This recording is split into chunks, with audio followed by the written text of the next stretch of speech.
വിജയ, നമ്മുടെ ഈ പൂ കാണുമ്പോൾ വിജയൻ എന്താ തോന്നുന്നത്? ഈ പൂ കാണുമ്പോൾ ഒരു നാടകീയത തോന്നുന്നുണ്ടല്ലോ ദാസ. നാടകീയത എന്ന് പറയുമ്പോൾ, പെരുത്ത ഭൂമിന്റെ ഉള്ളിൻ്റെ ഉള്ളില് ഒരു ചെറിയ ഭൂമിയുണ്ട്, ആ ചെറിയ ഭൂമിയിൽ ഇത്തിരി പോന്ന മനുഷ്യന്മാർ വേഷം കെട്ടി വാക്ക് പറഞ്ഞ് നടിച്ചു കാട്ടുന്നു. വിജയ, നടിച്ചു കാട്ടുന്നു. ആ ഭൂമിന്റെ പേരാണ് നാടകം. സുല്ല്. വിജയ സുല്ല് പറഞ്ഞ സ്ഥിതിക്ക് ഞാൻ പോകുക. എങ്ങോട്ട്? ഒരു പോക്ക്. അന്ന് നമുക്ക് പോക്കിന്റെ വിശേഷങ്ങൾ അറിഞ്ഞ് നമ്മുടതല്ലൻ മകനെ, ഇക്കായൽ കയവും കരയും ആരുടെയുമല്ലൻ മകനെ. പുലികൾ പക്കി പരുന്തുകൾ കടലാനകൾ കാട്ടുരുവങ്ങൾ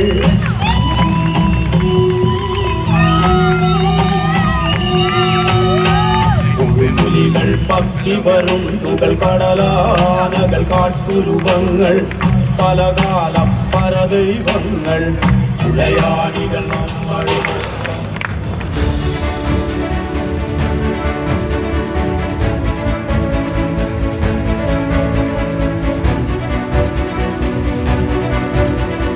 അങ്ങനെ ദാസനും വിജയനും പറഞ്ഞതുപോലെ തന്നെ നമ്മുടെ എടൂര് ഹയർ സെക്കൻഡറി സ്കൂളിലാണ് ഇപ്പോൾ വെള്ളാനങ്ങളുടെ നാട് പരമ്പര എത്തിയിരിക്കുന്നത്. 2025 പോക്കിൻ്റെ യാത്ര ചിലർ മുടങ്ങി. പക്ഷേ 2026 പോക്കിൻ്റെ യാത്ര കൃത്യം ലക്ഷ്യസ്ഥാനത്ത് എത്തി അല്ലേ?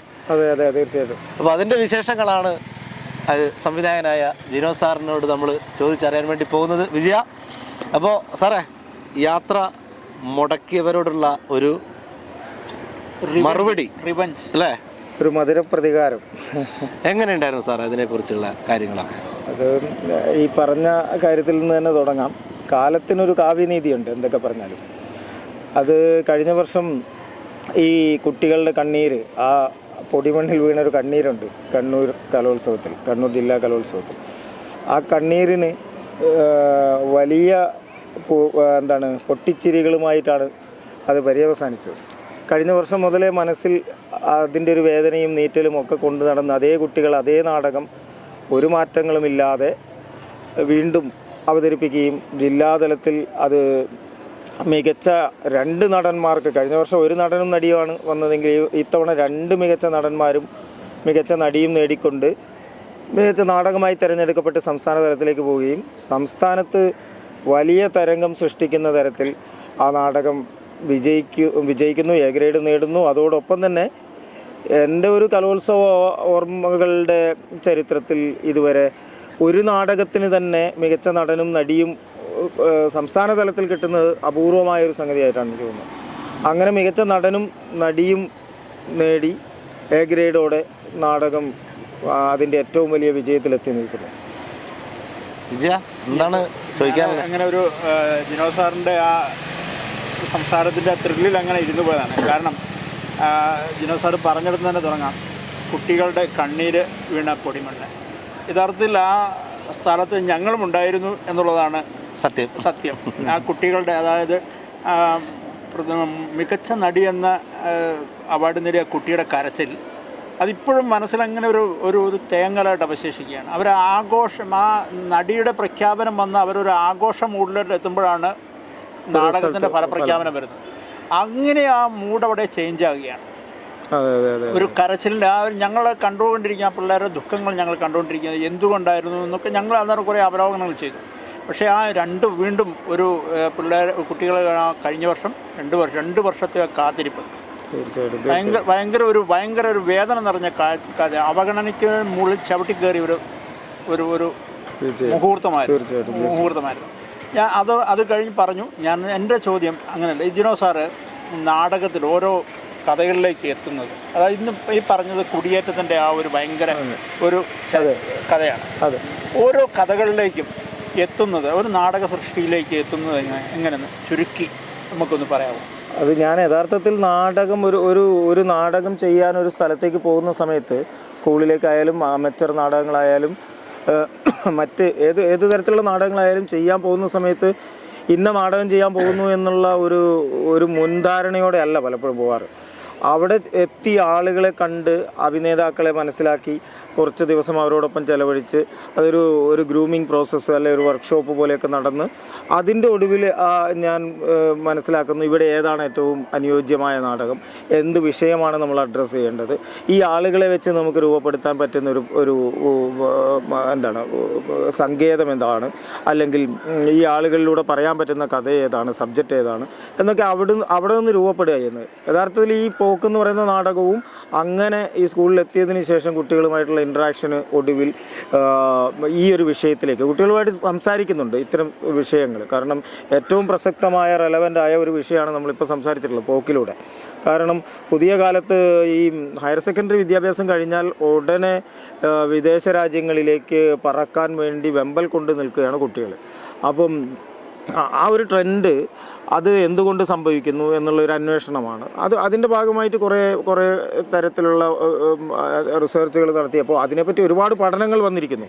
ഒരുപാട് തരത്തിലുള്ള പഠനങ്ങൾ, അതിൻ്റെ കാരണങ്ങൾ തേടിയുള്ള പഠനങ്ങൾ ഉണ്ടായിട്ടുണ്ട്. അപ്പോൾ ഈ ബ്രെയിൻ ഡ്രെയിൻ എന്നൊക്കെ പറയുന്ന അല്ലെങ്കിൽ ഈ മൈഗ്രേഷൻ എന്ന് പറയുന്ന വിഷയം വളരെ പ്രസക്തമാണെന്ന് തോന്നുന്നു. അപ്പം കാലങ്ങളായിട്ട് നടക്കുന്ന മനുഷ്യൻ്റെ ചരിത്രം തന്നെ ഈ പ്രവാസത്തിൻ്റെയും സഞ്ചാരങ്ങളുടെയും ഈ കുടിയേറ്റങ്ങളുടെയും ഒക്കെ ചരിത്രമാണ്. അപ്പോൾ നമ്മുടെ പ്രത്യേകിച്ച് എനിക്ക് തോന്നി ഏറ്റവും അനുയോജ്യമായി തോന്നിയൊരു കാര്യം, ഈ വിഷയം പറയാൻ ഏറ്റവും നല്ലൊരു ഭൂമികയാണ് എടൂര് പോലുള്ളൊരു സ്ഥലം. കാരണം മലയോര മേഖല, വലിയ കുടിയേറ്റത്തിൻ്റെ ചരിത്രവും പാരമ്പര്യമുള്ള ഒരു മണ്ണ്. ആ മണ്ണിൽ നിൽക്കുമ്പോൾ എന്താണ് ആ കുടിയേറ്റം, മലബാർ കുടിയേറ്റത്തിൻ്റെ ചരിത്രം കൂടി അതിലേക്ക് പരാമർശിക്കപ്പെടണം എന്നുള്ള തോന്നലുണ്ടാവുകയും അതിൽ നിന്ന് പുതിയ കാല കുടിയേറ്റങ്ങളിലേക്ക് പോകാമെന്നുള്ള ആലോചന വരികയും മാത്രമല്ല കുട്ടികൾക്ക് ഈ ഒരു സ്ലാങ്, ഒരു കോട്ടയം സ്ലാങ് അല്ലെങ്കിൽ ഒരു ക്രിസ്ത്യൻ ചൊവ്വയുള്ള സംഭാഷണങ്ങൾ വളരെ അനായാസമായിട്ട് കൈകാര്യം ചെയ്യാൻ പറ്റുന്നുണ്ട് എന്നുള്ള അത് തന്നെയാണ് ആ നാടകത്തിൻ്റെ മറ്റൊരു ഹൈലൈറ്റും. ഈ ഭാഷ, ഞാൻ ഇത്ര നാടകങ്ങൾ ചെയ്തതിൽ എനിക്ക് തോന്നുന്നത് ഏറ്റവും ആദ്യമായിട്ടാണ് ഈ ഒരു ക്രിസ്ത്യൻ പശ്ചാത്തലത്തിലുള്ള ഒരു കഥ പറയുകയോ അല്ലെങ്കിൽ ഈ ഒരു സ്ലാങ്ങിലുള്ള ഒരു മുഴുനീള നാടകം ഉണ്ടാക്കുകയോ ചെയ്യുന്നത്. അപ്പോൾ ദാസ വളരെ ഗംഭീരമായിട്ടാണ്, മലയോര മേഖലയാണ്, സരത് ഗംഭീരമായിട്ട് ആ കുട്ടികളെ 2 വർഷവും ഗംഭീരമായിട്ട് തന്നെ പെർഫോം ചെയ്യിച്ചു. അപ്പോൾ ഞാൻ നാടകത്തിൽ നിന്ന് ജഡ്ജ്മെൻറ്റിൻ്റെ ഒരു കാര്യം ഞാൻ ചോദിക്കട്ടെ സാർ, അത് പേഴ്സണലായിട്ട് ചോദിക്കുന്നതായിരിക്കാം. എന്തുകൊണ്ടായിരിക്കാം നമുക്ക് ഫസ്റ്റ് എ ഗ്രേഡോടുകൂടി സ്റ്റേറ്റിലേക്ക് എത്തേണ്ട നാടകങ്ങളെ നമ്മളെ തടയുന്നത് എന്തുകൊണ്ടായിരിക്കാം? സാറിൻ്റെ ഒരു കാഴ്ചപ്പാടിൽ വർഷങ്ങളായിട്ട് കുറച്ച് അനുഭവങ്ങളുണ്ടല്ലോ. അത് ചിലപ്പോൾ വിവാദങ്ങളാകാം. പക്ഷെ അത് വിവാദമല്ല, നമ്മൾ അറിയേണ്ട ഒരു കാര്യമാണ്. അതാണ് ഒരു കുട്ടികളുടെ ഒരു സൃഷ്ടി എന്ന് പറഞ്ഞു കഴിഞ്ഞാൽ അതിൻ്റെ പിന്നിലെ വേദന, ആ മക്കളുടെ വേദന, അതിനെ നമ്മൾ ഒരു കാരണവശാൽ ഈഗോയുടെ മോഡിൽ തടയിടാൻ പാടില്ല എന്ന് വിശ്വസിക്കുന്ന ആൾക്കാരാണ്. കാരണം നമ്മുടെ ഇരിക്കുന്ന ഈ ഫ്രെയിമിന് പിന്നിലെ ഭിത്തിയിൽ മക്കൾ വരച്ചിട്ട ചിത്രങ്ങളുണ്ട്. അത് ഒരുപാട് കഥകൾ പറയുന്നുണ്ട്. അപ്പം ആ ഒരു രീതിയിൽ വിവാദങ്ങളല്ല, പക്ഷേ ഞങ്ങളുടെ ഉള്ളിലെ സംശയം സാറിൻ്റെ അടുത്ത് നേരിട്ട് ചോദിക്കുകയാണ്. ഇത് പല കാലങ്ങളായിട്ട് നമ്മൾ അനുഭവിച്ചിട്ടുള്ളതും പലരും അനുഭവിച്ചിട്ടുള്ളതും തുടർന്നു പോകുന്നതുമായിട്ടുള്ള ഒരു വലിയ വിഷയമാണ്. കാരണം മനുഷ്യരാണ് വിധി നിർണ്ണയിക്കുന്നത് എന്നുള്ളത് കൊണ്ട് തന്നെ മനുഷ്യൻ സ്വാധീനിക്കപ്പെടാനുള്ള സാധ്യതകളുണ്ട്. നമ്മൾ കഴിഞ്ഞ വർഷത്തെ കാര്യം തന്നെ എടുത്താൽ അതിന് ശേഷമുണ്ടായിട്ടുള്ള വിവാദങ്ങളും ആ ടെലിഫോൺ സംഭാഷണങ്ങളും ഒക്കെ നമ്മൾ മെയിൻ സ്ട്രീം ചാനലുകൾ വരെ മണിക്കൂറുകളോളം ചർച്ച ചെയ്തതാണ് ഈ വിഷയം. അത്രയും എന്താണ് ഓഡിയോ ലീക്കായി ആ കാര്യങ്ങൾ പറയുന്നുണ്ട്. ജിനോയ്ക്ക് എന്തായാലും സമ്മാനം കൊടുക്കില്ല, അത് പോയാൽ സംസ്ഥാനത്ത് സമ്മാനം കിട്ടുന്ന നാടകമാണ്, എങ്കിലും ഞങ്ങൾ കൊടുക്കില്ല എന്ന് പോലും പറയുന്ന പരാമർശങ്ങളുണ്ട്. ഞാൻ ഇത്തരം വിവാദങ്ങളെ വീണ്ടും പോസ്റ്റ്മോർട്ടം ചെയ്തോ വരണ്ട എന്ന് വിചാരിച്ച ഒരാളാണ്. പക്ഷെ യഥാർത്ഥത്തിൽ ഇത് അഡ്രസ്സ് ചെയ്യപ്പെടേണ്ട ഒരു വിഷയമാണ്. ഇത് കുട്ടികളുടെ കലോത്സവമാണ്. കുട്ടികളുടെ എന്താണ് അവരുടെ കലാവൈഭവത്തിന് മേലെ അല്ലെങ്കിൽ അവരുടെ സ്വപ്നങ്ങൾക്ക് മേലെ നമ്മൾ വലിയവരുടെ ഇത്തരം ഈഗോയും കോംപ്ലക്സുകളും ഇത്തരം പ്രശ്നങ്ങളും വാശിയും അല്ലെങ്കിൽ പകയും ഒന്നും എന്താണ് അവരുടെ മേൽ നമ്മൾ അടിച്ചേൽപ്പിക്കരുത്, അല്ലെങ്കിൽ അവരെ അതിന് ബലിയാടാക്കരുത് എന്നുള്ള ഒരു അഭ്യർത്ഥന മാത്രമാണ്. ഇനിയെങ്കിലും അത്തരം മാറ്റം ഉണ്ടാവട്ടെ. എന്നിട്ടും കഴിഞ്ഞ വർഷം ഇങ്ങനെയൊക്കെ ആയിരുന്നിട്ട് പോലും നമുക്കൊരു അപ്പീലോ, നമുക്ക് കോടതിയിൽ പോയിട്ട് അവസാന നിമിഷം വരെ നമുക്ക് അപ്പീൽ വാങ്ങിച്ചെടുക്കാൻ പറ്റിയിട്ടില്ല. കോടതി പക്ഷേ നിങ്ങൾ പറയുന്നത് ശരിയാണ്, ഈ ജഡ്ജ്മെൻറ്റിലെ പ്രശ്നങ്ങൾ അത് കോടതിക്ക് ബോധ്യപ്പെട്ടു. കോടതി അത് ചോദ്യം ചെയ്യപ്പെടേണ്ടതാണ്. പക്ഷേ കലാമത്സരത്തിന് വിധി നിർണ്ണയിക്കാൻ കോടതിക്ക് കഴിയില്ല. അത് അതിൽ പ്രാവീണ്യമുള്ള ആളുകളാണ് ആ വിധി നിർണ്ണയിക്കേണ്ടത് എന്ന് പറയുകയാണ് കോടതി ചെയ്തത്. അങ്ങനെ മുന്നോട്ടേക്ക് പോകാൻ അവസരം ലഭിച്ചില്ല. അങ്ങനെയാണ് വീണ്ടും ഈ അടുത്ത വർഷവും. അപ്പോഴെങ്ങനെയാണ് രണ്ടാമത്തെ വർഷം ഇത് സംഭവിക്കുന്നത്? അത് വീണ്ടും സംസ്ഥാന തലത്തിലെത്തുമ്പോൾ അത്ര വലിയ സ്വീകാര്യത കിട്ടുന്നത് എന്തുകൊണ്ടാണ്? എനിക്കതിൽ തീർച്ചയായിട്ടും താങ്കൾ പറഞ്ഞതുപോലെ ഈ കുട്ടിയുടെ ആ മികച്ച നടിയും നടനുമൊക്കെ ആയ കുട്ടികളുടെ ഒരു വേദന, അല്ലെങ്കിൽ മൊത്തം എല്ലാവരുടെയും, കുട്ടികളുടെ മാത്രമല്ല അധ്യാപകരുടെയും ഞങ്ങളതിൻ്റെ പിന്നണിയിൽ പ്രവർത്തിച്ചവരുടെയും ഒക്കെ വലിയ കണ്ണീരുണ്ട്. കാരണം ആ കൂടി നിന്ന പ്രേക്ഷകർ ഒന്നടങ്കം പറഞ്ഞു, പ്രേക്ഷകരുടെ വിധിയെഴുത്തല്ല അന്ത്യവിധി എന്നാൽ പോലും, പക്ഷെ അത് വളരെ പ്രകടമായിരുന്നു. അതൊരു അന്യായമാണ് എന്നുള്ളത് വളരെ പ്രകടമായിരുന്നു. അതാണ് അതിൻ്റെ ഒരു യാഥാർത്ഥ്യം. അപ്പോൾ ആ കുട്ടികൾ മികച്ച നടീനടന്മാരാവുന്നു. അവരൊരു പക്ഷേ ഈ നാടകം അവതരിപ്പിക്കാൻ കഴിയാതെ പാസ് ഔട്ടായി പോയിരുന്നെങ്കിലോ? ജീവിതത്തിൽ ഏറ്റവും മനോഹരമായ ഏറ്റവും വലിയൊരു നേട്ടമാണ് ആ കുട്ടികൾ സംസ്ഥാന തലത്തിലെ ഏറ്റവും മികച്ച നടീം നടനുമായിരിക്കുന്നു. നാടകം മികച്ച നാടകമായി മാറുന്നു. അങ്ങനെ വരുന്ന ഒരു സാധ്യത, അല്ലെങ്കിൽ അവർക്ക് അർഹമായിരുന്ന ഒന്ന് നഷ്ടപ്പെടുത്തിക്കൊണ്ട് അവർക്ക് ജീവിതത്തിൽ ഒരിക്കലും തോരാത്തൊരു കണ്ണീരായിട്ട് അത് അവശേഷിക്കുമായിരുന്നു. ഒറ്റവാക്കിൽ പറഞ്ഞാൽ ജിനോ ജോസഫ് എന്ന സംവിധായകൻ്റെ പേരും പ്രശസ്തിയുമല്ല അവർ തടയിട്ടത്. വളർന്നു വരുന്ന കുരുന്നുകളുടെ ആ കലാവൈഭവത്തിനാണ് ഒരു ഈഗോയുടെ മുകളിൽ ഒരു തട വീണത്. തീർച്ചയായിട്ടും അല്ലേ ദാസ? തീർച്ചയായും. ഇപ്പോൾ വിവാദങ്ങളൊക്കെ അങ്ങനെ അതിനുള്ള തക്കതായിട്ടുള്ള മറുപടിയൊക്കെ നമ്മൾ കൊടുത്തു അല്ലേ സാർ? അപ്പോൾ സുല്ലു മുതൽ പോക്ക് വരെ എത്തിയിരിക്കുകയാണ് നമ്മുടെ എടൂർ മലയോര ഹയർ സെക്കൻഡറി സ്കൂളിൽ. സുല്ലു മുതൽ ഹൈസ്കൂളിൽ നിന്ന് ആരംഭിച്ചു പോക്ക് വരെ എത്തിയിരിക്കുകയാണ്. ഈ ഒരു യാത്രയിലുള്ള സാറിൻ്റെ അനുഭവങ്ങൾ? 2011 സുല്ല് എന്ന് പറയുന്ന നാടകം എടൂർ സ്കൂളിൽ ആദ്യമായിട്ട് സുല്ല് എന്ന് പറയുന്നൊരു നാടകം അവതരിപ്പിക്കുകയും അത് സംസ്ഥാന തലത്തിൽ പങ്കെടുക്കുകയും 1ാം സ്ഥാനവും മികച്ച നടനും ഒക്കെ നേടി. അങ്ങനെ തുടങ്ങിയ യാത്രയാണ് ഈ പറഞ്ഞ പോലെ. അതിപ്പോൾ ഏകദേശം 15 വർഷത്തോളമായി. അപ്പോൾ ഇത്രയും അതിനിടയിൽ 1-2 തവണ ഈ പറഞ്ഞ മാതിരിയുള്ള സംസ്ഥാനത്ത് എത്താൻ പറ്റാതെയുള്ള ചില തടയിടലുകളൊക്കെ സംഭവിച്ചിട്ടുണ്ട്. അതെ, നമ്മൾ സുല്ലിടേണ്ടി വന്നിട്ടുണ്ട്. കാരണം എന്താണെന്ന് വെച്ചാൽ ഇതിപ്പോൾ ഒരു കായിക മത്സരമാണെങ്കിൽ നമുക്ക് ഓടി ഒന്നാമതെത്തുന്നവൻ തന്നെയാണ് വിജയി, അതിൽ തർക്കമില്ല. പക്ഷേ കലാമത്സരത്തിന് അങ്ങനെ ഒരു വിധിയെഴുത്ത് സാധ്യമല്ലാത്തത് കൊണ്ടും അതിൽ പലതരം താല്പര്യങ്ങളുള്ളത് കൊണ്ടും പറയട്ടെ, താങ്കളുടെ പേരിൽ തന്നെയുണ്ട് താങ്കളുടെ നാടകത്തിന്റെ വൈവിധ്യങ്ങൾ. അത് തന്നെയാണ് അതിന്റെ തടയാകുന്നതും സുല്ലാകുന്നതും. അതാണ് അതിന്റെ പ്രശ്നം. അവസാനം പോക്ക്, ആ പോക്ക് എന്താണെന്ന് ആൾക്കാർക്ക് കാണാനൊരു ആകാംക്ഷയുണ്ട്. മറ്റു പേരുകളുടെ അന്ന് വൈവിധ്യമായ പോക്കിനൊരു ആകാംക്ഷയുണ്ട്. ആ പോക്കിനാണ് ഇടയ്ക്ക് സുല്ലിടുന്നത്. അതാണ് അതിന്റെ പ്രത്യേകത. ഞാൻ പറഞ്ഞില്ലേ, ഇതെല്ലാം ഒരു പിന്നിൽ പ്രവർത്തിക്കുന്നത്, അതിന്റെ പിന്നണിയിൽ പ്രവർത്തിച്ച് വെളിയിൽ വരുമ്പോൾ ആ കുട്ടികളുടെ കലാവാസനയാണ് നമ്മൾ സുല്ലിടുന്നത് എന്നുള്ളതാണ് ഇതിന്റെ യാഥാർത്ഥ്യം. നമ്മൾ സുല്ലിട്ടുകൊണ്ടാണ് തുടങ്ങിയത് ആദ്യത്തെ നാടകം. ഇപ്പം അതെന്താണ്, ആ പോക്ക് കൃത്യമായ സ്ഥലത്തേക്കുള്ള പോക്കായി മാറി. പോക്കിനും ഈ പറഞ്ഞ പോലെ തടയിടാൻ ശ്രമിച്ചു.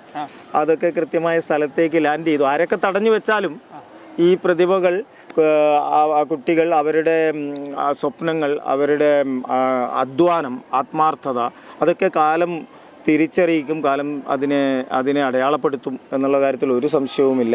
അതാണ് അതിൻ്റെ ഏറ്റവും വലിയ ദൃഷ്ടാന്തമാണ് നമ്മളിപ്പോൾ കണ്ടത്. അപ്പോൾ അതിനിടയിൽ ഈ സുല്ലിൽ തുടങ്ങി പിന്നെ പൊറോട്ട എന്ന് പറയുന്ന നാടകം സംസ്ഥാന കലോത്സവത്തിൽ അല്ലെങ്കിൽ കുട്ടികളുടെ നാടകോത്സവത്തിൽ ഇതുവരെയുള്ള ചരിത്രത്തിൽ വലിയ ചർച്ചയും തരംഗവും ഓളവും ഒക്കെ സൃഷ്ടിച്ച നാടകമാണ്. മത്സര നാടകങ്ങൾക്കൊരു പുതുമ. അതെ, തീർച്ചയായിട്ടും ആ രീതിയിലുള്ള ഒരു വഴിത്തിരിവുണ്ടാക്കിയ നാടകമാണ് പൊറോട്ട. അതിനുശേഷം പിന്നീട് മാങ്ങാണ്ടി എന്ന് പറയുന്ന നാടകം ചെയ്തു. മാങ്ങാണ്ടി നാടകം സംസ്ഥാന കലോത്സവത്തിൻ്റെ ചരിത്രത്തിൽ തന്നെ വളരെ വ്യത്യസ്തമായൊരു നാടകമാണ്. കാരണം ഒരു സംഭാഷണം പോലും ഇല്ലാതെ നിശബ്ദമായൊരു നാടകമായിരുന്നു അത്. ഒരു സംഭാഷണം പോലും പറയാതെ ഏറ്റവും വലിയൊരു പരീക്ഷണമായിരുന്നു ആ നാടകം. അങ്ങനെ ഈ നാടകത്തിലുടനീളം ഒരു സ്ഥലത്തും കുട്ടികൾ സംഭാഷണം പറയാതെ മ്യൂസിക്കുകളും ബാക്ക്ഗ്രൗണ്ട് സ്കോറും മാത്രം ഉപയോഗിച്ചുകൊണ്ട് ചെയ്തിട്ടുള്ള അഭിനയം, ഈ പറഞ്ഞ മാതിരിയുള്ള വോക്കലായിട്ടുള്ള അഭിനയമില്ലാതെ ബാക്കി സാധ്യതകളൊക്കെ പ്രയോജനപ്പെടുത്തിയ നാടകമായിരുന്നു. അതിനുശേഷം പിന്നെ ഹയർ സെക്കൻഡറി നാടകങ്ങളുടെ ഒരു വരവാണ്. അത് സുമേഷ് എന്ന് പറയുന്ന നാടകം ഏറെ ചർച്ച ചെയ്യപ്പെട്ട നാടകമാണ്. കർട്ടൻ വലിക്കുന്നവന്റെ കഥയാണ്. ആ നാടകത്തിന് കർട്ടൻ വലിക്കുന്നവന്റെ കഥയാണ്. അതും നമ്മൾ കണ്ടിരുന്നു. അതെ അതെ അതെ അതെ. അപ്പോൾ അതിലൊക്കെ പ്രയോഗിച്ചിട്ടുള്ള ചില സാങ്കേതികത്വങ്ങളും ചില ദൃശ്യപരതയും ഒക്കെ വലിയ രീതിയിൽ ചർച്ച ചെയ്യപ്പെട്ടു. പിന്നീട് തടവ് എന്ന് പറയുന്ന നാടകം, അതിനുശേഷം നാടകം എന്ന് പറയുന്ന നാടകം, അതിനുശേഷം വാൾപോസ്റ്റ് എന്ന് പറയുന്ന നാടകം. വാൾപോസ്റ്റൊക്കെ ഈ പറഞ്ഞതുമാതിരി അതിൻ്റെ സാങ്കേതികത്വങ്ങൾ കൊണ്ടും അതിൻ്റെ ഈ വിഷ്വൽസിൻ്റെ ഒക്കെ സവിശേഷത കൊണ്ട് ഏറെ ചർച്ച ചെയ്യപ്പെട്ട മറ്റൊരു നാടകമാണ്. പിന്നീട് വന്നത് ക്യാമറ, റഫറി പോലുള്ള നാടകങ്ങൾ. അതിനുശേഷം ഇപ്പോൾ പോക്ക്. ഇതാണ് എടൂർ സ്കൂളിനെ ഞാനുമായി ബന്ധപ്പെട്ട ഒരു നാടകങ്ങളുടെ ഒരു ചരിത്രം. അതൊരു ദാസ ഒരു ചോദ്യം ചോദിക്കാനുണ്ട്. ഈ ഒരു കുടിയേറ്റ കർഷകന്റെ മകനാണ്, എടൂരുകാരനാണ്, പഠിച്ച വിദ്യാലയമാണ്, അല്ലേ? ഇതുമായിട്ടുള്ള ഒരു അറ്റാച്ച്മെന്റ് എപ്പോഴും, അത് ഈ എടൂർ സ്കൂളിന്റെ നാടകവുമായി ബന്ധപ്പെടുമ്പോൾ അതൊരു കൂടുതൽ അറ്റാച്ച്മെന്റ് ഇതിനോട് വരാൻ കാരണമായിട്ടുണ്ടോ? അതിന് അതായത് നമ്മുടെ ഒരു 100% എഫേർട്ട് ഇതിലോട്ട് ഇടാൻ കാരണമായിട്ടുണ്ടോ? എവിടെയാ? അതിനൊരു കാരണമുണ്ട്. സാർ ഇവിടെ പഠിക്കുന്ന സമയത്ത് തന്നെ സാർ തന്നെ ഡയറക്റ്റ് ചെയ്ത് ഞാൻ നാടകങ്ങൾ ചെയ്യാറുണ്ടായിരുന്നു ആ സമയത്ത് തന്നെ. ഈ മലയോര മേഖലയ്ക്ക് അങ്ങനെ ഒരു സവിശേഷത കൂടിയുണ്ടല്ലോ. മലയോരം നമുക്ക് അവസരങ്ങളുടെയൊക്കെ ഒരു ദൗർലഭ്യം ഭയങ്കരമായിട്ടുള്ള സമയത്ത് എന്നെ സംബന്ധിച്ച് അങ്ങനെ വേറെ മറ്റു തരത്തിലുള്ള ഒരു കലാപാരമ്പര്യം അവകാശപ്പെടാനില്ലാത്ത ഒരാളാണ് ഞാൻ. സാധാരണ മലയോര കുടിയേറ്റ ഈ പറഞ്ഞതുപോലെ കർഷകൻ്റെ മകൻ, അല്ലെ കർഷക തൊഴിലാളിയുടെ മകൻ എന്നൊക്കെ പറയാം. അപ്പോൾ ആ തരത്തിലുള്ള ഒരു വളരെ സാധാരണമായ ഒരു അന്തരീക്ഷത്തിൽ നിന്ന് വരികയും ഈ പള്ളിയിൽ നമ്മുടെ ഈ എടൂർ പള്ളിയുടെ മുറ്റത്ത് അവതരിപ്പിക്കപ്പെടുന്ന, വർഷത്തിലൊരിക്കൽ അവതരിപ്പിക്കപ്പെടുന്ന ഈ പെരുന്നാളിനോടനുബന്ധിച്ച് നടത്തുന്ന പ്രൊഫഷണൽ നാടകങ്ങൾ കണ്ടുകൊണ്ടാണ് എനിക്ക് നാടകത്തിനോട് വല്ലാത്തൊരു ആഗ്രഹവും ഇഷ്ടവും സ്വപ്നവും ഒക്കെ സ്വപ്നവും അതിനുശേഷം പിന്നീട് സ്കൂൾ നാടകങ്ങളിൽ ഇങ്ങനെ സ്വന്തമായിട്ട് എഴുതി തയ്യാറാക്കുന്ന ചില നാടകങ്ങൾ സ്കൂൾ കലോത്സവത്തിൽ ഇവിടെ തന്നെയുള്ള മത്സരത്തിലൊക്കെ അവതരിപ്പിച്ചു. പിന്നീട് ഒരു പരിശീലകൻ്റെ കീഴിൽ ഒരു നാടകം അഭിനയിച്ച അനുഭവം, അത് അശോകൻ കതിരൂർ എന്ന് പറയുന്ന പ്രതിഭാധനായ അശോകേട്ടൻ ആണ്. അശോകേട്ടൻ്റെ നാടകത്തിലാണ് അങ്ങനെ പുറമേ നിന്നുള്ളൊരു പരിശീലകൻ്റെ കീഴിൽ ഒരു നാടകം അഭ്യസിക്കുന്നത്. അത് ഇതേ സ്കൂളിൽ നിന്ന് തന്നെ ഞാൻ ഹയർ സെക്കൻഡറി പഠിക്കുന്ന സമയത്താണ്. ആ നാടകം സംസ്ഥാന തലത്തിൽ പങ്കെടുക്കുകയും 2ാം സ്ഥാനം നേടുകയും, അന്ന് ഹയർ സെക്കൻഡറി കലോത്സവം വേറെയാണ്, 2ആയിട്ട് നടക്കുന്ന സമയത്ത് അതിൽ മികച്ച നാടകത്തിനുള്ള 2ാം സ്ഥാനം നേടുകയും ഒക്കെ ചെയ്തു. അതിനെ തുടർന്നാണ് ഞാൻ വളരെ സീരിയസ് ആയിട്ട് കുറച്ചും കൂടി എൻ്റെ പഠനത്തോടൊപ്പം തന്നെ നാടകത്തെയും ഇങ്ങനെ കൂട്ടുപിടിച്ച് നടക്കാൻ തുടങ്ങി. അശോകേട്ടനോടൊപ്പമുള്ള ഒരുപാട് നാടകയാത്രകൾ, നാടക അനുഭവങ്ങൾ, അദ്ദേഹത്തിൻ്റെ നാടക ക്യാമ്പുകളിലുള്ള എൻ്റെ എക്സ്പീരിയൻസ്, ഇതൊക്കെയാണ് എന്നിലെ ഒരു നാടക പ്രവർത്തകനെ രൂപപ്പെടുത്തിയതെന്ന് വേണം പറയാൻ. നമ്മുടെ അശോകേട്ടൻ്റെ കൂടെയുള്ള ആ ഒരു തുടക്കമായിരുന്നു നാടകരംഗത്തേക്കുള്ളത്. അതോടൊപ്പം തന്നെ സാർ ഒരു പ്രൊഫസറായിരുന്നു അല്ലേ? അതെ, ഞാൻ കോളേജ് അധ്യാപകനായിരുന്നു. ഇപ്പോൾ അധ്യാപനമൊക്കെ ഇപ്പോൾ താൽക്കാലികമായി നിർത്തി. പൂർണ്ണമായിട്ടും ഇത് രണ്ടും കൂടെ ഒന്നിച്ച് കൊണ്ടുപോകാനുള്ള പ്രയാസം നേരിടുന്നുണ്ട്. അപ്പം താൽക്കാലികമായി അത് നിർത്തി വെച്ചിട്ട് പൂർണ്ണമായും നാടകത്തിലേക്ക് ഇറങ്ങി തിരിച്ചു. കാരണം ചില സമയങ്ങളിൽ കുറച്ച് വിദേശ നാടക യാത്രകളൊക്കെ ഉണ്ടായിരുന്നു. അപ്പം നാടകവുമായി ബന്ധപ്പെട്ട് 1-2 മാസമൊക്കെ മാറി നിൽക്കേണ്ടി വരുന്നു. പിന്നെ ഇപ്പം തന്നെ ഈ കഴിഞ്ഞ 2 വർഷം നിരന്തരമായിട്ട്, സാധാരണ നമ്മൾ ഈ സീസൺ എന്നൊക്കെ പറയുമല്ലോ, ആ സീസൺ പോലും ഇല്ലാതെ എല്ലാ സമയവും വിശ്രമമില്ലാതെ നാടകങ്ങൾ ചെയ്ത, ഇത്തവണ തന്നെ സംസ്ഥാന കലോത്സവത്തിൽ 3 നാടകങ്ങളാണ് സംസ്ഥാന കലോത്സവത്തിൽ എൻ്റേതായിട്ട് വന്നിട്ടുള്ളത്. ഹൈസ്കൂൾ വിഭാഗത്തിൽ ഭാഷ എന്ന് പറയുന്ന നാടകം, ഹയർ സെക്കൻഡറി വിഭാഗത്തിൽ പോക്ക് എന്ന നാടകത്തോടൊപ്പം തന്നെ ഈ തട്ടം എന്ന് പറയുന്ന നാടകം, മേമുണ്ട ഹയർ സെക്കൻഡറി സ്കൂൾ, വടകരയ്ക്കടുത്തുള്ള മേമുണ്ട ഹയർ സെക്കൻഡറി സ്കൂളാണ്. അത് വലിയ കലാപാരമ്പര്യമുള്ള മറ്റൊരു വിദ്യാലയമാണ്. അങ്ങനെ നിരന്തരമായിട്ട്, അതുപോലെ തന്നെ നമ്മളുടെ എടൂർ സ്കൂളിൻ്റെ സ്കിറ്റ്, ഇങ്ങനെ 4 ഐറ്റങ്ങളാണ് സംസ്ഥാന തലത്തിൽ പങ്കെടുക്കുകയും 4 എ ഗ്രേഡ് നേടുകയും സംസ്ഥാനത്ത് മികച്ച 6 നടന്മാരെ ഹൈസ്കൂൾ ഹയർ സെക്കൻഡറി വിഭാഗത്തിൽ പ്രഖ്യാപിച്ചപ്പോൾ അതിൽ 4 പേരും നമ്മുടെ നാടകത്തിൽ നിന്നുള്ളവരായിരുന്നു എന്നുള്ള മറ്റൊരു വലിയ സന്തോഷം കൂടിയുണ്ട്. അപ്പം നിരന്തരമായിട്ട് ഇങ്ങനെ നാടകങ്ങളുമായി ബന്ധപ്പെട്ട് അതിനൊപ്പം തന്നെ യൂണിവേഴ്സിറ്റി കലോത്സവം, അഗ്രികൾച്ചറൽ യൂണിവേഴ്സിറ്റി കലോത്സവം, ഈ വിദേശത്തുള്ള നാടക പരിശീലനങ്ങൾ, അങ്ങനെ മുഴുവൻ സമയ നാടക പ്രവർത്തകനായി മാറിക്കഴിഞ്ഞിരിക്കുന്നു എന്ന് വേണം ഇപ്പോൾ പറയാൻ. നാടകത്തിൽ വീണ്ടും നാടകത്തിൻ്റെ പ്രവർത്തന മേഖലയിൽ വീണ്ടും ഉയരങ്ങളിലേക്ക് എത്തട്ടെ എന്ന് ആശംസിക്കുകയാണ്. അപ്പോൾ മുമ്പ് പറഞ്ഞൊരു ചെറിയ കാര്യം, ഈ പള്ളിത്തിരുനാടുകളിലെ നാടകം കണ്ടും അനുഭവിച്ചു ആ ഒരു എക്സ്പീരിയൻസ് പറഞ്ഞു. ഇവിടെ ഈ ഒരു പള്ളിപ്പെരുന്നാളിനോടനുബന്ധിച്ച് ഞങ്ങൾ ഒരു നാടകം അവതരിപ്പിക്കുകയും അതിലൊരു ചെറിയ കഥാപാത്രത്തെ അഭിനയിക്കാൻ എനിക്ക് കഴിയുകയും ചെയ്തിട്ടുണ്ട്. അതിൻ്റെ പിന്നിൽ ഞങ്ങൾക്ക് ഗുരുവായി പ്രവർത്തിച്ചത് നമ്മുടെ സെബാസ്റ്റ്യൻ കക്കാട്ടിൽ സാറാണ്. അതുപോലെ എനിക്കിപ്പോഴും അദ്ദേഹത്തിന് നാടകത്തിൽ എനിക്ക് ആദ്യപാഠം പറഞ്ഞു തന്ന ഒരു വ്യക്തി എന്നുള്ള ഇപ്പോഴും മനസ്സിൽ സൂക്ഷിക്കുന്ന ഒരു പേരാണ് സെബാസ്റ്റ്യൻ കക്കാട്ടിൽ. അതേപോലെ നാടകത്തിലെ ഗുരു എന്ന് പറയാൻ, എടുത്തു പറയാൻ മനസ്സിൽ എപ്പോഴും ഏതുറക്കത്തിന് വിളിച്ചു ചോദിച്ചാൽ ഗുരു എന്ന് വിളിച്ച് ചോദിച്ചാൽ ആരെന്ന് പറയാൻ ഒരു ആള് തീർച്ചയായിട്ടും അത് അശോകൻ കതിരൂരാണ്. അശോകൻ കതിരൂർ മാത്രമാണ്. അതിൽ വേറെ ഒരു തർക്കമോ സംശയമോ മറ്റൊരു പേരോ അതിൻ്റെ അകത്തില്ല. അത് അശോകൻ കതിരൂർ തന്നെയാണ്. അപ്പോൾ അദ്ദേഹം ഇപ്പോൾ ജീവിച്ചിരിപ്പില്ല എന്നുള്ളൊരു ഒരു വലിയ ദുഃഖം കൂടിയുണ്ട്. വളരെ അകാലത്തിൽ ഏറ്റവും ശോഭയോടെ നിന്ന സമയത്ത്, നാടക രംഗത്ത് വളരെ കരുത്തോടെ നിന്ന സമയത്ത് പെട്ടെന്ന് മൺമറഞ്ഞു പോയി. അത് വലിയൊരു വേദനയാണ്. അശോകൻ ഒപ്പമില്ല എന്നുള്ളത് അങ്ങനെയും കൂടിയുണ്ട്. കലാകാരന്മാർ നക്ഷത്രങ്ങളെ പോലെയാണ്, അവർ ശോഭിച്ചുകൊണ്ടേയിരിക്കും. പക്ഷെ അവർ നമ്മളിന്ന് വിട്ടുപോയാലും അവരുടെ ആ ശോഭ ഇപ്പോഴും സാറിൻ്റെ ആ വാക്കുകളിൽ അവരുടെ ആ ശോഭ നമുക്ക് കാണാൻ കഴിയുന്നുണ്ട്. അപ്പം ഈ പേരിന്റെ സാറ് പറഞ്ഞിരുന്നോ, ഈ നമ്മൾ ഈ നാടകത്തിന് പേരിടുന്നതെല്ലാം വ്യത്യസ്തമായിട്ടാണല്ലോ ഇടുന്നത് അല്ലെ? വിജയൻ ചോദിച്ചായിരുന്നു അല്ലേ? ചോദിച്ചില്ല സാർ. പേരിന്റെ ഒരു പ്രത്യേകത അതെല്ലാ പ്രേക്ഷകരും പറയുന്നത് ജിനോന്റെ നാടകത്തിന്റെ പേരിന്റെ ഒരു പ്രത്യേകത എന്ന് പറയാറുണ്ട് ജിനോ സാറിന്റെ. അതിന്റെ സാർ ഇടുന്നതിന്റെ ഒരു കാരണം അതെന്താ വെച്ചാൽ അതിൻ്റെ അകത്തൊരു കൗതുകം ഞാൻ എപ്പോഴും ശ്രദ്ധിക്കാറുണ്ട്. ഒരു പേരുകൾ സ്ട്രൈക്ക് ചെയ്യണം. ആദ്യം നമ്മളൊരു നാടകത്തെ പറ്റി കേൾക്കുമ്പോൾ നാടകത്തിൻ്റെ പേരായിരിക്കുമല്ലോ കേൾക്കുക, നാടകത്തിൻ്റെ കഥയോ മറ്റു കാര്യങ്ങളോ ഒന്നുമല്ല. അപ്പം ആ പേര് തന്നെ ഒന്നിങ്ങനെ ഹൂക്ക് ചെയ്യണം എന്നുള്ള ഒരു സംഗതി എനിക്കുണ്ട്. അതിൻ്റെ ഭാഗമായിട്ടാണ്. പിന്നെ വെറുതെ ഒരു പേരിടുകയല്ല, ആ പേര് തന്നെ ആയിരിക്കാം നാടകം, അല്ലെ ആ പേരുമായിട്ട് നാടകത്തിന് വലിയ ബന്ധമുണ്ട്. അതുകൊണ്ടാണ് ഈ സുല്ല് മുതലുള്ള ചില പേരുകൾ, സുല്ല്, പൊറോട്ട, മത്തി, കാണി, ബീഡി, ചിരി, പണി എന്നൊക്കെ പറയുന്ന പോക്ക്. അതെ, അധികം നാടകങ്ങളിൽ 2 അക്ഷരങ്ങളാണ് പേരുകൾ എന്നുള്ള ഒരു പ്രത്യേകത കൂടിയുണ്ട്. നോണ പോലുള്ള പേരുകൾ വളരെ എളുപ്പത്തിൽ കണക്ട് ചെയ്യാൻ പറ്റുന്ന ഭാഷ എന്നൊക്കെ പറയുന്ന തട്ടം, അങ്ങനെയുള്ള പേരുകൾ വളരെ എളുപ്പത്തിൽ ആളുകൾക്ക് അനായാസമായിട്ട് കണക്ട് ചെയ്യാനും മനസ്സിലാക്കാനും ഒക്കെ പറ്റുന്ന കാഠിന്യമില്ലാത്ത വാക്കുകൾ ഒക്കെയാണ് പേരുകൾക്ക് വേണ്ടി തിരഞ്ഞെടുക്കുന്നത്. പുതിയ വർക്കുകൾ എന്തൊക്കെയാണ് സാർ? ഇനിയിപ്പം ഏറ്റെടുത്ത കുറച്ച് കാര്യങ്ങളും കൂടി ചെയ്തു തീർക്കാനുണ്ട്. കുറച്ച് വിദേശ പരിപാടികൾ ആലോചിക്കുന്നുണ്ട്. പിന്നെ സ്വന്തമായിട്ട് ഇപ്പം കേരളത്തിൽ വലിയൊരു നാടകം ചെയ്തിട്ട് കുറച്ച് വർഷങ്ങളായി. നുണയ്ക്ക് ശേഷം യഥാർത്ഥത്തിൽ വലിയൊരു മുഴുനീള നാടകം ഇവിടെ ചെയ്തിട്ടില്ല.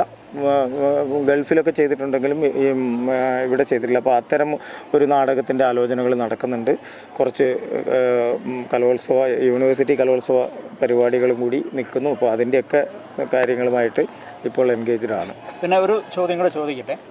നമ്മുടെ നാടകത്തെക്കുറിച്ചുള്ള ഒരു സോഷ്യൽ മീഡിയകളിലൊക്കെ വന്നു കഴിയുമ്പോൾ അതിൻ്റെ പുറകിൽ കുറേ നല്ലതും അതേപോലെ നമ്മളെ പിൻവലിപ്പിക്കുന്നതുമായ ഇപ്പോൾ സോഷ്യൽ മീഡിയ തരംഗമാണല്ലോ, കുറേ കമൻറ്റുകൾ വരാറുണ്ട്, ഞങ്ങൾ ശ്രദ്ധിക്കാറുണ്ട്, ഫോളോ ചെയ്യുന്ന ഒരാളെന്ന നിലയിൽ ഇത് ശ്രദ്ധിക്കാറുണ്ട്. അപ്പോൾ ആ ഒരു ഒത്തിരി കമൻറ്റുകൾ വരാറുണ്ട്. ഇതിനൊക്കെ എങ്ങനെ കാണുന്നു? ഏത് രീതിയിൽ അതിനെയൊക്കെ? അല്ല, അത്തരം കമൻറ്റുകളെ പോസിറ്റീവായിട്ടുള്ളതിനെയും അതല്ലാത്ത വിമർശനങ്ങളെയും ഒക്കെ നമ്മൾ സ്വാഗതം ചെയ്യുന്നു, ഉൾക്കൊള്ളുന്നു എന്ന് മാത്രമേ പറയാനുള്ളൂ. കാരണം അത് ആളുകളുടെ കാഴ്ചപ്പാടാണ്. നമ്മളെ തന്നെ നവീകരിക്കാൻ നമുക്കത് ചിലതൊക്കെ ഉതകും എന്നുള്ളത് കൊണ്ടും. തീർച്ചയായും അതാണ് അതിൻ്റെ സത്യം. നമ്മളതിനെ നെഗറ്റീവ് ആക്കാതെ നമ്മളതിനെ പോസിറ്റീവാകാൻ നമ്മളെ തന്നെ നമുക്കൊരു അഗ്നിശുദ്ധി വരുത്താൻ തീർച്ചയായും ഇതൊക്കെ ഉപകരിക്കുന്നു എന്നുള്ളതാണ് ഇതിൻ്റെ ഉപകാരം. സാറിന് അടുത്ത സ്ഥലത്തേക്ക് പോകാനുള്ള തിരക്കിലാണെന്നറിയാം. എങ്ങനെ നമ്മൾ ഈ കലാപ്രവർത്തനമൊക്കെ ആയിട്ട് പോകുമ്പോൾ നമ്മുടെ കുടുംബത്തിന്റെ സപ്പോർട്ട് വളരെ വലുതാണ്. അത് വളരെ ചെറിയ കാലം മുതലേ, കുട്ടിക്കാലം മുതലേ പൂർണ്ണമായ പിന്തുണ. ഇദ്ദേഹം സൂചിപ്പിച്ച പോലെ തന്നെ അറിയാം, മലയോര കുടിയേറ്റ കർഷകൻ അല്ലെങ്കിൽ കർഷക കുടുംബം, അത്തരമൊരു പശ്ചാത്തലത്തിൽ വന്നെങ്കിലും വലിയ തരത്തിലുള്ള പ്രയാസങ്ങൾ നേരിട്ടിട്ടുണ്ടെങ്കിലും എൻ്റെ കലാപ്രവർത്തനങ്ങൾക്ക് എല്ലാ കാലത്തും പിന്തുണകളാണ് ഉണ്ടായിട്ടുള്ളത്. പിന്നീട് എൻ്റെ ഭാര്യ ദീപ ദിവാകർ ഡോൺ ബോസ്കോ കോളേജിലെ അധ്യാപികയാണ്. അങ്ങാടിക്കടവിൽ ഇംഗ്ലീഷ് ഡിപ്പാർട്ട്മെൻറ്റിൽ അധ്യാപികയാണ്. അദ്ദേഹവും പൂർണ്ണമായ പിന്തുണ, ഇത്തരം കലാപ്രവർത്തനങ്ങളോടൊക്കെ അഭിരുചിയും ആഭിമുഖ്യവുമുള്ള ഒരാളെന്നുള്ള നിലയ്ക്ക് പൂർണ്ണമായ പിന്തുണ നൽകിക്കൊണ്ട് ഒപ്പമുണ്ട്. അതുപോലെ തന്നെ ഇംഗ്ലീഷ് അധ്യാപിക ആയതുകൊണ്ട് തന്നെ നമ്മളുടെ ഇംഗ്ലീഷ് സ്കിറ്റും അല്ലെങ്കിൽ ഇംഗ്ലീഷ് നാടകങ്ങളൊക്കെ ചെയ്യുന്ന സമയത്ത്, അല്ലെങ്കിൽ ചില ട്രാൻസ്ലേഷൻസും കാര്യങ്ങളൊക്കെ ആവശ്യം വരുന്ന സമയത്ത് അതൊക്കെ ചെയ്യുന്നതും വൈഫ് തന്നെയാണ്. അങ്ങനെയൊക്കെയുള്ള ഒരു വലിയ പിന്തുണയുണ്ട് ഈ കുടുംബത്തിൻ്റെ ഭാഗത്തുനിന്ന്. അതൊക്കെ വലിയ ഊർജ്ജമാണ് തരുന്നത്. അത് പരാമർശിക്കാതെ പോകാതിരിക്കാൻ പറ്റില്ല.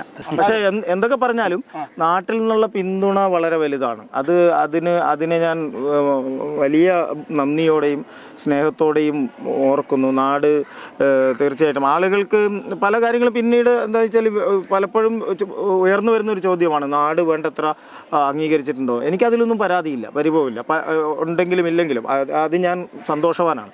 കാരണം പലതും ചിലപ്പോൾ ആളുകൾക്ക് അറിയില്ല എന്താണ് നാടകം, അല്ലെങ്കിൽ ഞാൻ ചെയ്യുന്ന നാടക പ്രവർത്തനങ്ങൾ എന്താണെന്നൊക്കെ പലപ്പോഴും അറിയാതെ പോകുന്നത് കൊണ്ടൊക്കെയാണ്. അല്ലാതെ അറിയുന്ന ആളുകൾ, എൻ്റെ ഒരു അനുഭവം, അതിൻ്റെ ഏറ്റവും വലിയൊരു അനുഭവം, കുറച്ച് വർഷങ്ങൾക്ക് മുമ്പ് ഇവിടെ നൊണ എന്ന് പറഞ്ഞ ഒരു നാടകം, ഞാൻ രചനയും സംവിധാനം നിർവഹിച്ച നാടകം എടൂർ സ്കൂളിൻ്റെ ഗ്രൗണ്ടിൽ അവതരിപ്പിക്കപ്പെടുന്നു. ഏറ്റവും വലിയ 2018 പ്രളയത്തിൻ്റെ കാലത്താണ്. ആ പ്രളയത്തിൻ്റെ ഏറ്റവും പീക്കിലാണ്. കരിക്കോട്ടക്കരി ഭാഗത്തൊക്കെ ആ വീടൊക്കെ ഒലിച്ചു പോകുന്ന സമയത്താണ്. അപ്പം അന്നിത് നടത്താൻ പോലും പറ്റാതെ ഏകദേശം 2 മാസത്തോളം പ്ലാൻ ചെയ്ത് അങ്ങനെ ഒരു നാടകം നടത്തുന്ന സമയത്ത് ഈ അസാധ്യമായ മഴ പെയ്യുകയും വലിയ പ്രതിസന്ധി നേരിടുകയും ചെയ്ത സമയത്ത് പള്ളിയിലെ വികാരിയച്ഛനാണ് അന്ന് അതിൻ്റെ ഒരു സംഘാടക സമിതിയുടെ ഒരു മുഖ്യ ആളായിട്ട് പ്രവർത്തിച്ചത്. അപ്പോൾ അച്ഛൻ പറയുകയാണ്, നിങ്ങളിത് ഇന്നും ഇന്നലെയും പ്ലാൻ ചെയ്തല്ലോ, 2 മാസം മുമ്പേ പ്ലാൻ ചെയ്തല്ലേ, ഇപ്പം നടത്തിയില്ലെങ്കിൽ ഇനി ഒരിക്കലും നടത്താൻ പറ്റില്ല എന്ന് പറഞ്ഞ് നടത്തുന്നു.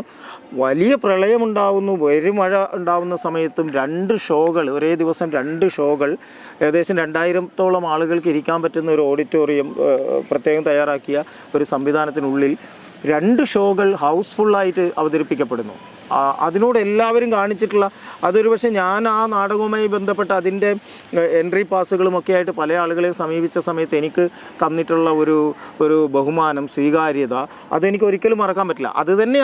അതൊക്കെ തന്നെയാണ് അല്ലെങ്കിൽ നമ്മളെ കാണുന്ന സമയത്ത് ആളുകളുടെ പെരുമാറ്റം, അല്ലെങ്കിൽ മറ്റ് സമയങ്ങളിൽ ഇത്തരം നേട്ടങ്ങൾ വരുന്ന സമയത്ത് അവരുടെ റിയാക്ഷൻസ്, ഇതൊക്കെ നമ്മളെ വലിയ പ്രചോദനം ഉണ്ടാക്കുന്നുണ്ട്. എനിക്കൊരിക്കലും അങ്ങനെ ഒരു മോശം അനുഭവം തോന്നിയിട്ടില്ല. നാട്ടിൽ നിന്നൊരു മോശമായ സമീപനമുണ്ട്, അതിനൊരു ബഹുമാനക്കുറവ് തോന്നി, അല്ലെങ്കിൽ അതിനെ വാല്യൂ ചെയ്യപ്പെടാതെ പോയി എന്ന് എനിക്ക് തോന്നിയിട്ടില്ല. നമ്മുടെ മലയാളിയുടെ ഏറ്റവും അഭിമാനമായ നാടക രചയിതാവ്, നാടക സംവിധായകനൊക്കെയായ ജിനോ ജോസഫ് സാറാണ് ദാസൻ്റെയും വിജയൻ്റെയും കൂടെ ഇത്രയും നേരം വിശേഷങ്ങൾ പങ്കുവെച്ചത്. നമ്മളെ സംബന്ധിച്ചിടത്തോളം, നമ്മളെ പരമ്പരയെ സംബന്ധിച്ചിടത്തോളം, വെള്ളാളങ്ങളുടെ നാടിനെ സംബന്ധിച്ചിടത്തോളം ഇത് ഏറ്റവും ഒരു സന്തോഷകരമായിട്ടുള്ള ഒരു നിമിഷമാണ്. അപ്പോൾ ഇത്രയും നേരം നമുക്ക് വേണ്ടി ചെലവഴിച്ചതിൽ വിജയ 1000. അതെ, ഞാൻ പറയുന്നതിന് മുമ്പ് ഒന്നുകൂടെ പറയണം. സുള്ളിൽ തുടങ്ങി സുള്ളിടാത്ത പോക്ക് വരെയുള്ള യാത്രയിൽ ലേറ്റായി വന്നാലും ലേറ്റസ്റ്റ് ആയിട്ട് വരുമെന്ന തമിഴ് രജനീകാന്തിൻ്റെ ആ വാക്കുകളെ കടമെടുത്തുകൊണ്ട് പറയുകയാണ്, 1 വർഷം കാത്തിരുന്ന് ലേറ്റായി വന്നാലും ലേറ്റസ്റ്റായി വന്ന അതേ നാടകം കൊണ്ട് ജനഹൃദയങ്ങളെ കീഴടക്കിയ ആ നല്ല സംവിധായകനെ ഞങ്ങൾ വീണ്ടും ചൊല്ലിടാത്ത യാത്ര ആശംസിക്കുകയാണ്.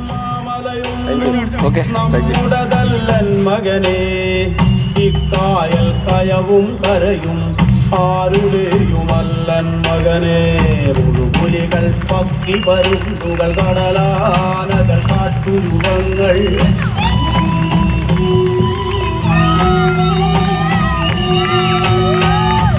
പുലികൾ പക്കി വരുന്നുകൾ കടലാനകൾ കാട്ടുരുവങ്ങൾ പലകാല പരദൈവങ്ങൾ വിളയാടികൾ നമ്മൾ.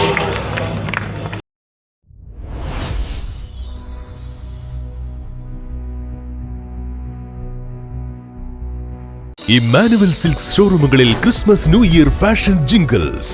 ഓരോ 3000 രൂപയുടെ പർച്ചേസിനും 500 രൂപയുടെ ഫ്രീ പർച്ചേസ്. വധൂവരന്മാർക്കായി അണിഞ്ഞൊരുങ്ങാൻ വെഡ്ഡിംഗ് ഫെസ്റ്റ്.